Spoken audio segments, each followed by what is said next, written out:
Guys, ini para mafia-mafia koruptor-koruptor se-Indonesia ketar-ketir kelabakan lantaran Presiden Prabowo Subianto mengumumkan secara resmi akan menutup lebih dari 1000 BUMN di efisiensi dan hanya menjadi 250. Kita tahu sendiri teman-teman, praktek-praktek pemimpin-pemimpin dulu punya masa bikin BUMN, masukkan di sana, kasih jabatan, kasih makan.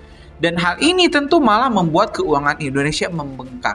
Dari yang awalnya harusnya 10 BUMN, ini dianak-anakan, ya, beranak pinak menjadi hampir 1000 teman-teman. Dan pengumumannya Presiden Prabowo Subianto mengungkapkan rencana besar pemerintah untuk merampingkan jumlah BUMN dari lebih dari 1000 perusahaan menjadi sekitar hanya 250 perusahaan. Langkah ini disebut sebagai bagian dari upaya menciptakan BUMN yang efisien, transparan, dan mampu memberikan manfaat yang lebih besar bagi rakyat Indonesia. Dalam pidatonya, Pak Prabowo pun menyoroti pentingnya riset, inovasi, hilirisasi industri, serta tantangan perkembangan artificial intelligence atau AI di masa depan. Bagaimana dampak reformasi besar ini terhadap ekonomi Indonesia? Nah, teman-teman, tanpa panjang lebar, mending kita langsung saja ulas video berikut ini. Terima kasih. Satu tahun ini sudah mulai ada laba. Ya. Masalahnya kemarin ini BUMN ini kita sudah tahulah, ya. Sudah lama jadi orang Indonesia, saudara sudah mengerti. Ini saya bersihkan, sedang kita tertibkan. Dari 1000 lebih BUMN, sekarang kita sudah tutup lebih dari 200. Lebih dari 200, nantinya kita akan bikin tinggal 300 lah. Ya. Bagaimana Pak Oscar Doni?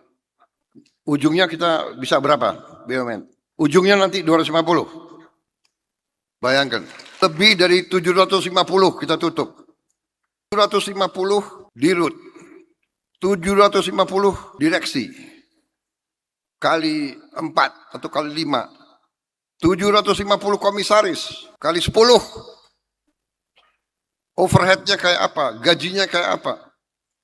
Saudara-saudara, Bapak Ibu hadirin berbahagia, mari kita simak bersama arahan Presiden Republik Indonesia yang dilanjutkan dengan pengetukan palu sebagai tanda penutupan Sarasehan Kebangsaan Konvensi Sains, Teknologi, dan Industri Indonesia tahun 2026.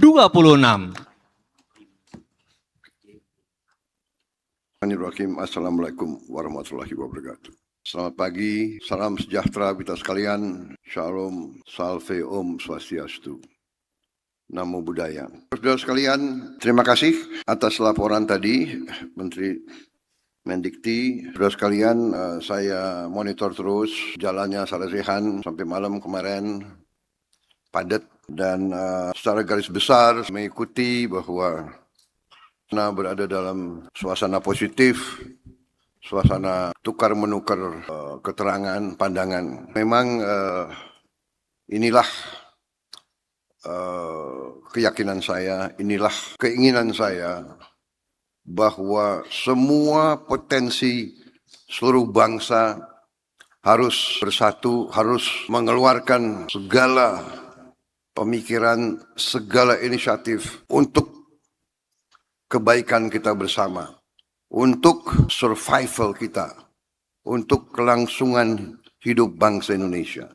Dalam waktu yang singkat, kita berusaha, saya sebagai pemegang mandat, sebagai kendali atas negara Indonesia pada saat sekarang saya diberi mandat sebagai nahkoda. Saya berusaha untuk selalu menyampaikan keadaan umum yang kita hadapi sebagai suatu bangsa.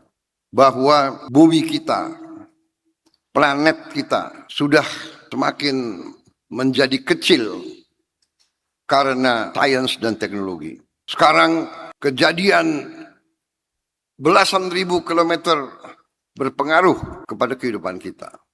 Kita tidak bertikai, bermusuhan sama siapa, tapi kalau ada perang nuklir di satu belahan dunia, kita akan kena dampaknya. Karena itu, menurut saya, dan saya kalau 4 kali ketemu para rektor itu bagi saya belum apa-apa. Kalau perlu tiap bulan kita ketemu. Benar, saya butuh jumpa dengan orang-orang pintar. Saya kasihan beberapa profesor yang tinggal di sekitar Jakarta itu. bolak-balik dipanggil, ya kan? Saya dengar mereka itu tiap 2 jam buka handphone. Yang di Bandung pun tidak ada alasan, karena sekarang ada Wush. Dipanggil ya 45 menit bisa di Jakarta kan gitu. Yang di Bandung pun saya perhatikan berapa pembantu saya waktu awal dilantik rambutnya masih bagus. Setelah 18 bulan semakin botak. Aku perhatikan Pak Brian banyak itu rambutnya sudah makin ke atas. Banyak profesor ini memang. Jadi saudara-saudara, inilah yang kita inginkan ya, kita berada di satu kapal besar yang namanya NKRI. Saya kemarin sampaikan kita berbeda pandangan, tidak ada masalah. Universitas adalah tempat di mana adu pandangan, adu filosofi, adu inovasi. Di situ disebut bahwa kampus punya academic freedom. Academic freedom, kebebasan akademis, bukan kebebasan yang lain-lain. Apalagi kampus menjadi tempat atau tempat katakanlah pertentangan.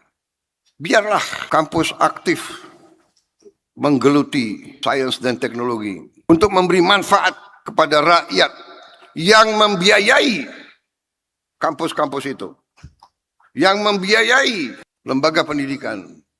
Swasta berperan sangat penting, tapi swasta pun menikmati uang rakyat. Dari subsidi listrik, subsidi BBM, dengan segala upaya yang kita lakukan. Jadi saudara, ini adalah bernegara. Jadi terima kasih saudara dengan tekun mengikuti saran-saran ini, dan saya terima daftar usulan dan daftar pertanyaan yang tadi disampaikan cukup banyak. Saya janji satu-satu akan saya perhatikan. Saudara-saudara, jangankan usul dari profesor, usul dari anak di desa yang sampai langsung ke saya lewat TikTok atau lewat, saya segera tindak lanjut, saudara. Karena saya berkeyakinan bahwa kesulitan itu harus dihadapi. Kesulitan harus dihadapi. Dan kita harus berani menghadapi kesulitan. Berani mengakui kesulitan. Dan kerja keras mencari solusi terhadap kesulitan. Ini saya dapat dari banyak masukan. Organisasi masyarakat negara yang sukses adalah masyarakat dan negara, organisasi yang berani mengetahui, mencari kesulitan dan kekurangan dan mengatasinya. Jadi saya terima kasih. Teknologi bisa berbuat itu. Kesulitan di satu desa, di Nias, langsung. Dan itu kita selesaikan dalam waktu cepat. Tapi kita tahu juga teknologi juga belum tentu selalu positif bagi manusia. Sekarang kita lihat nuklir di satu pihak luar biasa bisa membantu manusia. Energi yang sangat murah, energi yang relatif bersih. Nuklir untuk medis, nuklir untuk pertanian, ya. Tapi nuklir bisa menghabiskan peradaban manusia langsung. Sekarang AI, Artificial Intelligence. Hampir semua negara sekarang mengejar AI. Tidak mau ketinggalan. Tapi Bapak penemu AI sendiri sudah memberi warning bahwa AI ini bisa menjadi repot bagi manusia. Sekarang sudah ada agent AI. Sudah ada agent AI. Konon kabarnya agent AI ini AI yang berkarya untuk satu orang atau satu kelompok atau satu korporasi, satu organisasi, satu negara atau satu. Dan konon kabarnya sekarang sudah ada 5 juta AI. Agent AI. 5 juta. Mungkin 5 juta itu 3 minggu lalu. Dan mereka katanya sudah punya chat room sendiri. 5 juta ini berbicara sendiri dalam bahasa kode mereka sendiri. Jadi manusia yang menciptakan sesuatu yang lebih hebat. Sekarang juara catur saja kalah sama mesin. Juara catur. Mesin sekarang bisa membuat karya luar biasa. Jadi saudara-saudara, inilah nanti para guru besar, para profesor yang harus mendalami itu. Jadi saya sangat terima kasih. Sepintas saya baca tadi, saya dengar banyak usul yang sangat baik, sangat masuk akal dan akan segera kita tindak lanjuti. Jadi sebagai contoh usul alokasi beasiswa doktor bagi dosen baik di perguruan tinggi maupun swasta dan sebagainya, ini usul yang sangat baik. Ini akan kita tindak lanjuti, ya kan? Tadi juga usul sektor industri, biaya riset diusulkan agar tiap BUMN mengalokasikan sebagian laba mereka untuk riset dan untuk riset ya, inovasi. Ini bagus usul. Masalahnya BUMN ini ada labanya enggak? Sekarang mulai ada. Ya, Pak. Terima kasih. Danantara mana itu? Ya, terima kasih. Nah, itu kan sudah mulai botak terus itu. Terima kasih. 1 tahun ini sudah mulai ada laba. Ya. Masalahnya kemarin ini BUMN ini ya kita sudah tahulah ya. Sudah lama jadi orang Indonesia, saudara sudah mengerti. Ini sedang kita bersihkan, sedang kita tertibkan. Dari 1.000 lebih BUMN, sekarang kita sudah tutup lebih dari 200. Lebih dari 200. Nantinya kita akan bikin tinggal 300 lah. Bagaimana Pak Oscar Doni? Ujungnya kita bisa berapa? Ujungnya nanti 250. Bayangkan. Lebih dari 750 kita tutup. 750 dirut. 750 direksi kali 4 atau kali 5, 750 komisaris kali 10, overheadnya kayak apa? Saudara-saudara, ini uang rakyat semua. Perusahaan tidak untung, hanya bayar overhead. Saudara sekalian, kita mau sekarang rasional, efisien, dan ini kita buktikan. Dan ini kita lakukan, saya minta dalam tahun ini harus selesai.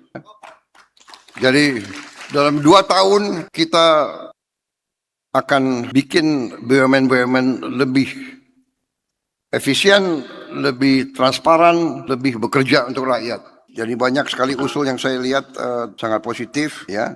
Tadi dari Bengkulu juga strategi bagaimana dari pengolahan bahan baku menuju penciptaan produk akhir. Saya kira ini yang kita cita-citakan. Tapi harus melalui proses itu dulu. Untuk proses pertama saja, proses kita ingin pengolahan di Indonesia itu membutuhkan suatu usaha yang sangat besar. Tapi insya Allah kita akan menuju ke situ. Ya. Kemudian usul-usul lain tentang kerjasama dengan institusi luar negeri, melibatkan kampus-kampus universitas di semua bidang dan di semua daerah. Saya kira ini benar, nanti kita akan ke arah situ semua. Kemudian ini banyak sekali, nanti kita akan selesaikan semua. Saya kira itu ya sementara. Dan ini ada catatan bahwa mohon perhatian Bapak, wartawan masih ada di 5 menit pertama Bapak Presiden. Dengan saya mengundang para wartawan untuk minum kopi. Ya guys, sudah kita simak ya pidato lengkap dari Presiden Prabowo Subianto di mana sekali lagi menegaskan, mengumumkan resmi akan memangkas jumlah BUMN di Indonesia yang awalnya lebih dari 1.000 menjadi hanya sekitar 250. Tentu ini akan menjadi penghematan yang luar biasa dan mudah-mudahan Pak Prabowo juga yang bisa menjalankan kinerja yang lebih baik lagi. Ya teman-teman, gimana menurut kalian? Setuju nggak ini BUMN yang rugi memang tutup saja ya daripada dipertahankan hanya membuat Indonesia rugi. Toh BUMN itu rugi juga tidak memberikan manfaat yang nyata yang jelas kepada bangsa atau rakyat Indonesia. Yang mending dibuat ramping tapi kan untung BUMN-nya. Nah, tulislah pendapat kalian di kolom komentar. Ya, mungkin itu informasi kita hari ini. Terima kasih. Assalamualaikum warahmatullahi wabarakatuh.